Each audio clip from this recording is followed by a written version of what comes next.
Hey guys, आज की इस वीडियो में जानेंगे डिजीज को कैसे आइडेंटिफाई करेंगे, कैसे पहचानेंगे उसके लास्ट वर्ड से जिसे सफिक्स कहते हैं। आइए जानते हैं।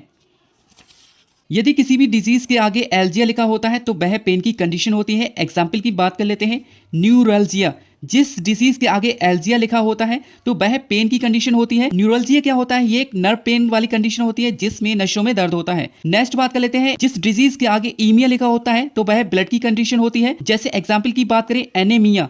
एनीमिया में ईमिया वर्ड जो आ रहा है, ईमिया वर्ड से आप पता लगा सकते हैं कि वह ब्लड वाली कंडीशन होती है। एनीमिया क्या होता है? एनीमिया में lack of red blood cells यानी रेड ब्लड सेल्स की ब्लड में कमी हो जाती है, हीमोग्लोबिन की कमी हो जाती है, जिसे एनीमिया कहते हैं। आप जानते हैं आइसिस वर्ड यदि किसी भी डिजीज के आगे आते हैं तो वह एबनॉर्मल वाली कंडीशन होती है। एग्जाम्पल की बात कर लेते हैं, जैसे सोरियासिस। सोरियासिस के आगे आइसिस वर्ड आ रहा है तो आप जान सकते हैं कि वह एबनॉर्मल वाली कंडीशन होती है। जानते हैं सोरियासिस क्या होता है, इसके बारे में भी जानते हैं। सोरियासिस एक ऑटो इम्यून त्वचा की बीमारी होती है जिसमें त्वचा की कोशिकाएं तेजी से बढ़ने लगती हैं, जिससे त्वचा पर लालपन, सूजन आ जाती है। नेक्स्ट बात कर लेते हैं, आइटिस वर्ड यदि किसी भी डिजीज के आगे आता है तो उस कंडीशन को इन्फ्लेमेशन कहते हैं। एग्जाम्पल की बात कर लेते हैं, जैसे अर्थराइटिस। अर्थराइटिस के आगे आइटिस आ रहा है तो आप जान सकते हैं कि वह इन्फ्लेमेशन वाली कंडीशन होती है, सूजन वाली कंडीशन होती है। सेकंड डिजीज होती है ब्रोंकाइटिस।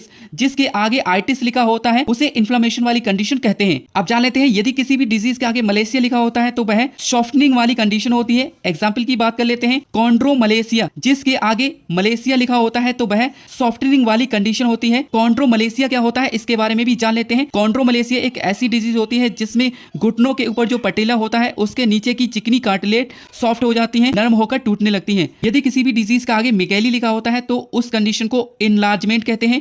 एग्जाम्पल की बात कर लेते हैं, जैसे कार्डियोमिगैली। जिसके लास्ट में मिगैली वर्ड आ रहा है तो आप जान सकते हैं कि इनलार्जमेंट हो रहा है, यानी उसका साइज बड़ा हो रहा है। कार्डियोमिगैली का मतलब होता है हार्ट का साइज नॉर्मल साइज से बड़ा होना।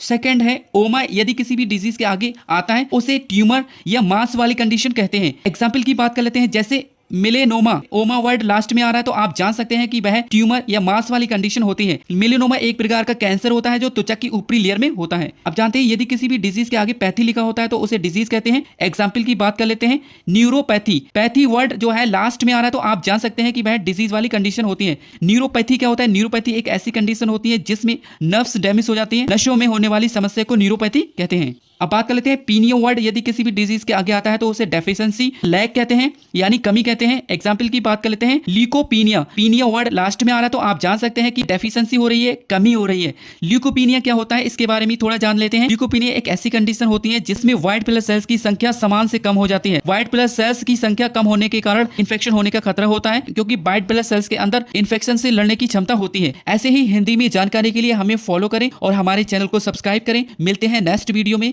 Thank you.